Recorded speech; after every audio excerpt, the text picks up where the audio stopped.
this lecture, I'm going to show you how to fix annoying ads and pop-ups. There's only one word to describe pop-up ads: infuriating. There's also nothing more annoying than the banner ads that you see pop up on websites when you're browsing. They're all over the place, they're annoying, and most of the time I find that they're not even applicable to things I'd be interested in buying. I'm going to show you a tool in this video that's free and removes all of those ads from the websites you like to browse. This tool is called AdBlock Plus. It's free and it really works wonders. I'm not just saying that. I use this personally, and I often forget that there are even ads on the internet because it gets rid of them all. I'm going to click on this image to take you to the website. And you can see right here, it's a very simple page, and there's an installation button. Mine is for Safari, but your button will say install for Firefox, Chrome, Internet Explorer, one of those options. And later I'll tell you why Chrome is an exceptional web browser that goes far beyond anything else on Windows. But for now, go ahead and click on this installation button. It'll download a little piece of software for you to install, and after installing it, quit out of your web browser and reopen it, and then all of your ads will be blocked. I'm going to show you an example of what this looks like by bringing you to a website called CrowdSocial. This is an article I read, but I noticed there was an ad here, and as I scrolled throughout the page, there's another ad. It's not popping up for whatever reason. Another ad, another ad, another ad. These are all the spaces where ads will be. I think they're obnoxious and I want to get rid of them.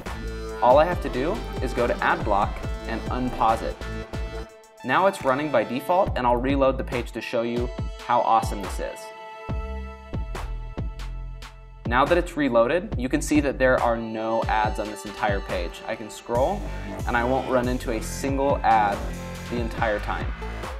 It's an amazing tool and it's completely free. So I hope you can see how AdBlock Plus is an amazing way to speed up your web browsing experience. In this lecture, I'm going to teach you how to fix computer freezes. But before we get into that, I want to ask you, how's your stress level? How about now? If you're like any computer user in the world, these icons stress you out because it means you have to wait. Your computer freezes or locks up. It can't handle what you're trying to do. So you play the waiting game. I'm about to show you how to stop and prevent computer freezes. One strategy to prevent freezing is to cool down your computer. Overheating can cause your computer to run really slowly, so what I suggest is that you unplug your laptop or desktop, remove the battery if applicable, and allow it to cool down for at least 10 to 15 minutes. I know that this wastes your time, but trust me, it's much better to do this than to work for an hour only to have your computer freeze and then you lose all of your hard work. Strategy number 2 is to remove dust. Our computers sit on desks, they don't move a lot, so they collect a lot of dust, especially because of the fans that pull air into the computers. What you need to do is to open the case of your desktop or remove the back panels of your laptop with a mini screwdriver. Then check for dust, and at the end, remove it with a can of air. You can buy this at any computer store or office supply store. The reason we do this is because dust makes our computer heat up much quicker. Certain parts within our computer are protected from damage by shutting down when they get too hot. And when they shut down, that can cause freezing up.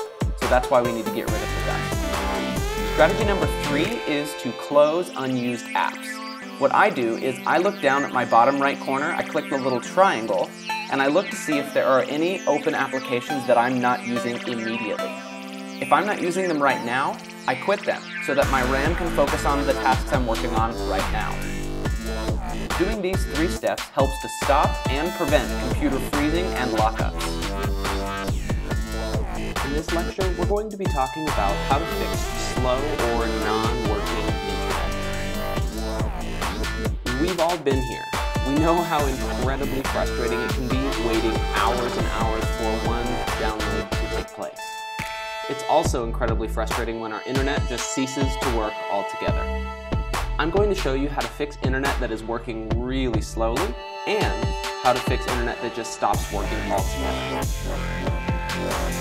I'm now going to show you how to fix your internet if it's not working. I use this strategy myself, and it works 99% of the time. Go to the Start menu and click the button, then go to the Control panel.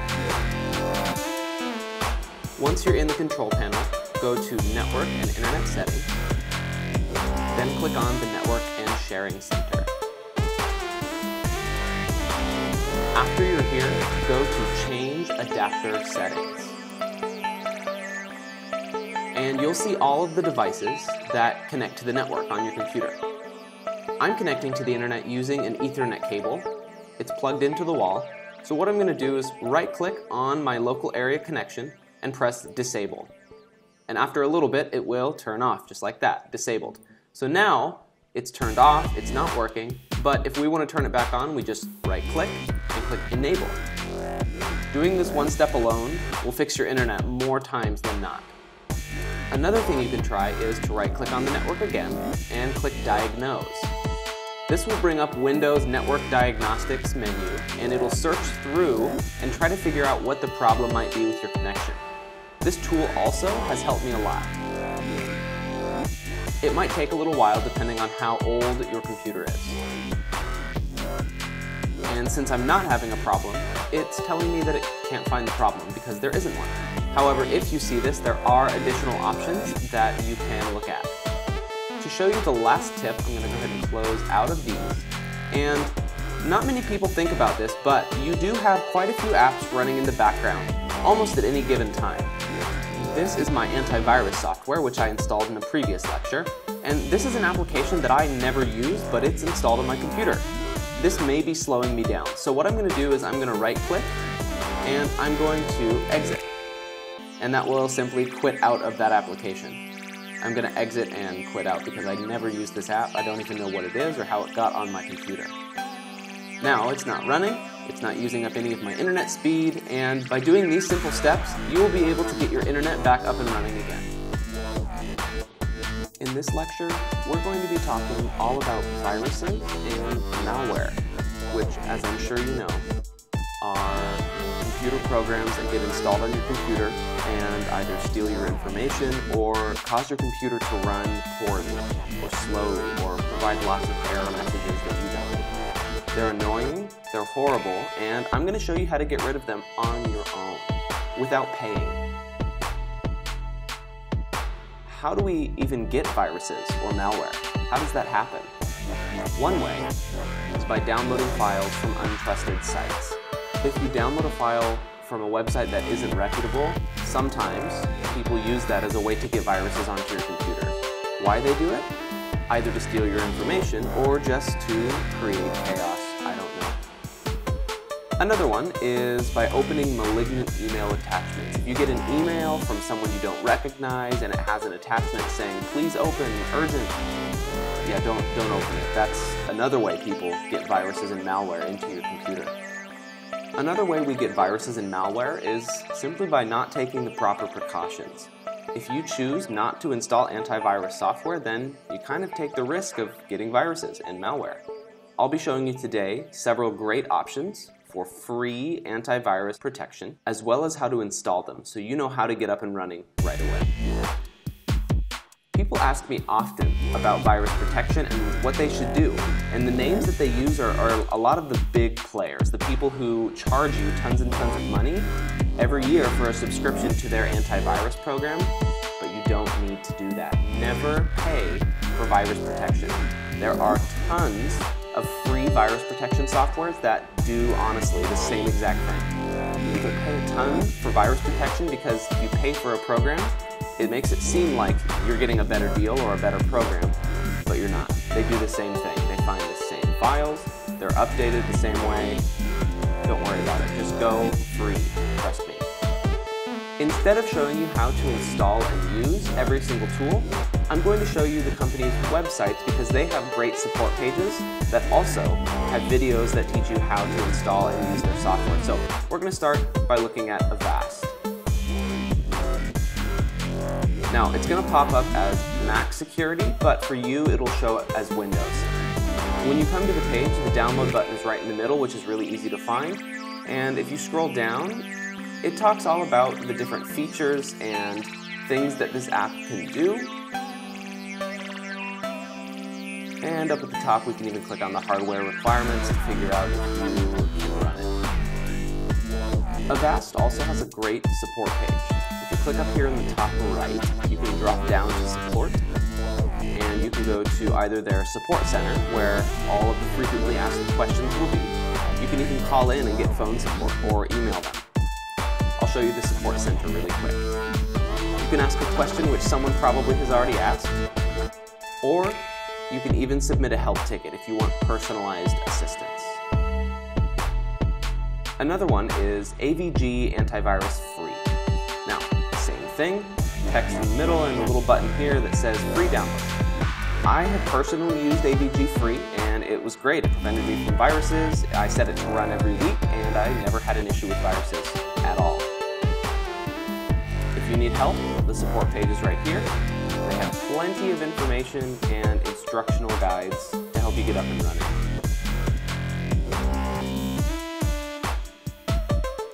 Another one is Bitdefender Antivirus. This is a great tool if you want a strong, silent, and free antivirus solution, according to PCMag. There's a free download button right in the middle. There's a support page up at the top that will teach you how to use it. And if you scroll down, I'm going to show you some of the great features of it. No questions asked, meaning there's zero configuration. You install it and it works. It's light, meaning it doesn't take up a lot of space, and that also means that it runs really fast. It's ad-free, meaning that there won't be any annoying pop-ups or prompts to pay for something, and the security of the program is one of the best. So don't worry, your computer will have, as they say, ironclad protection against all dangers. So that is Bitdefender, and one more that I'd like to share with you is called Avira. These websites are all set up similarly, download button right in the middle, the support page at the top with help and other downloads that will help you. Avira is a lot like the other ones in that it runs in the background like this. You can set it up to run every week and check for threats, which is great. The cool feature about Avira is that it uses what's called real-time cloud scanning, which is an early warning system. It checks before it checks. And what I mean by that is that when a suspicious file is detected, a little bit of its information is sent to the cloud, meaning their server somewhere in the world. The file is then checked against their consistently updated database. It's then identified as safe or unsafe, and then the information is returned to the device. If the file is malignant, it will delete it immediately and prevent it from ever appearing on your computer again. These are only 4, but what I believe to be the best free antivirus protection programs. In this PowerPoint, all these pictures have links, so when you access them, you'll be able to click on the picture and it'll take you straight to the website, or you can simply Google their name. I'm now going to show you how to install one of these softwares because the principles apply to installing any of them. I'm going to show you how to install Avira, which is one of the free antivirus solutions I showed you in the previous PowerPoint presentation. I dragged the file that I downloaded to my desktop and I'm going to double-click it to open. In order to install, you need to accept the terms and conditions by clicking this button and then clicking yes. It's going to prepare the setup, and then I'll show you the steps to install it.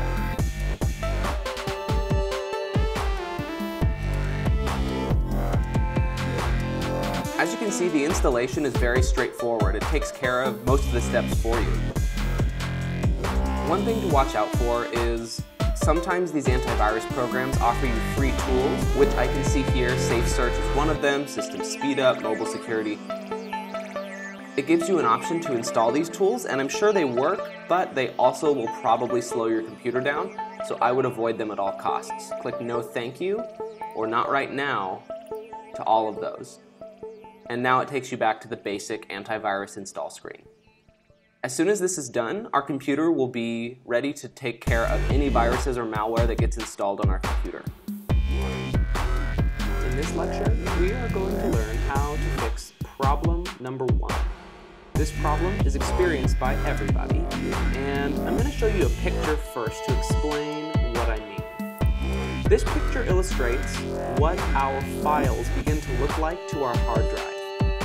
We have files here, we have files there, and within the files, the smaller pieces the bits and the bytes of those files get mixed up and thrown all over the hard drive in random places. This is why our computers get slow. Fragments of files get spread throughout our hard drive, and we want them to look like this, a nice, orderly library of files where our computer knows where every single piece is. The word we use to describe this is fragmentation, when our files fragment and splinter throughout our hard drive. What we want, and our solution, is called defragmentation. And that is where we're going to take the files on our computer that are all over the place and put them into one straight line so that our hard drive can read them easily and access them quicker. We're going to get into that now. The first tool we're going to talk about is built right into Windows 7. To find it, we're going to click on the Start menu and just type defrag. Defrag. And it's going to be within the control panel. So it's this one here that says defragment your hard drive. I'm going to click on that, and it's going to bring up the Windows 7 defrag tool. Defrag, of course, meaning the short for defragmentation. As soon as this tool pops up, we're going to use it to defragment our hard drive and get the files working the way they're supposed to so that our hard drive can find them easily. In the disk defragmenter, we're going to first start by analyzing our hard disk. By doing this, it's going to do a quick run through of our hard drive and see where your hard drive space can be optimized so that it runs faster. It should only take a little while. Based on the initial scan, it looks like 7% of my hard drive is fragmented. To fix it, we're simply going to click Defragment Disk. It's going to analyze one more time, and then it's going to fix that 7% that was fragmented. While it's doing that, I'm going to tell you quickly about the Configure Schedule button. If you click on this, it's going to set a time where your hard drive will be defragmented. You can set it to run every day, every week, and even choose what time it runs.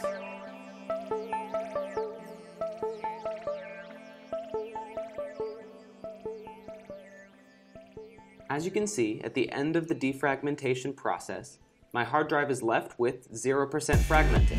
This means that the Windows hard drive is going to be able to find files faster and run a lot smoother. I'm going to close this and show you one more tool. It's called Ozlogic's Disk Defrag, and it's for people who are a little more advanced. So I'm going to go ahead and open it and show you what it's like.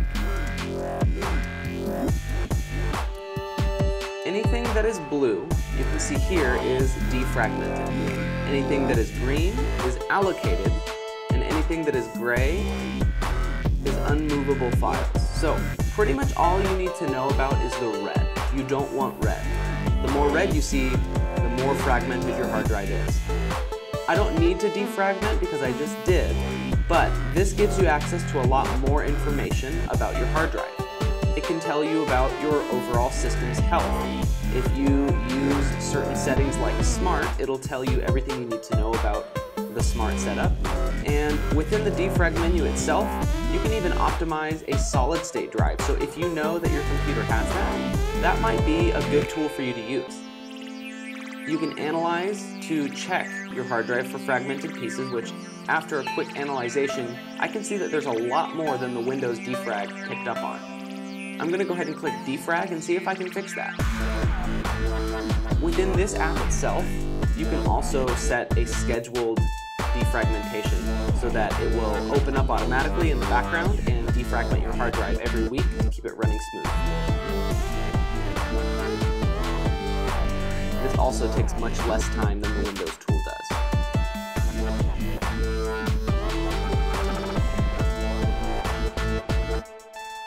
As you can see, the defragmentation process is now done. There's no red, which means that there are 0 fragmented files, and my computer will now run much quicker. This is a great way to speed up your computer and will fix a lot of problems. Now you know how to defragment your computer and get it running even quicker. One of the parts about Windows 7 that makes it look so nice is a little thing called arrow effects. Arrow effects are what make the taskbar look transparent. They are what make Windows transparent and interact with the background, like this. And they also slow down your computer a lot because they're really graphics intensive. So if you don't really care about appearances and you want your computer to just run faster, you can turn off arrow effects, and I'll show you how. Right-click on the desktop and select Personalize. You probably noticed that it says Arrow Themes here. These all include that translucent arrow effect. We don't want that though because it slows our computer down, so I'm going to just select the Windows 7 Basic.